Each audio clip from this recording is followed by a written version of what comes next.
সৎ পথে কর্ম করছো কিন্তু কোনো ফল পাচ্ছ না, এর জন্য হতাশ হওয়ার কিছুই নেই।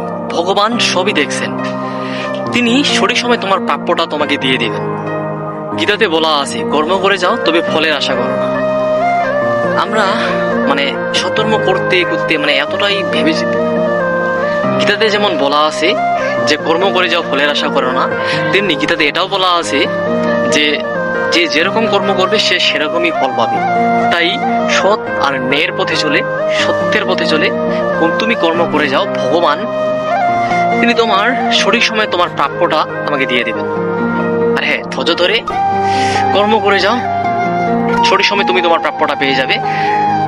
এমন অধৈর্যহীন হয়েও না। হ্যাঁ, সঠিক পথে চলার সঠিক পথে চলার পথে আর কি, চলার পথে সঠিক রাস্তায় চলার পথে অনেক বাধা বিপত্তি আসবে, এগুলো মোকাবেলা করেই কিন্তু সামনের দিকে এগিয়ে যেতে হবে। তার মানে এটা নয় যে আপনি থেমে থাকবেন, আপনি করবেন, অন্যজনের কথা শুনবেন, ওর কথা শুনবেন, এটা না।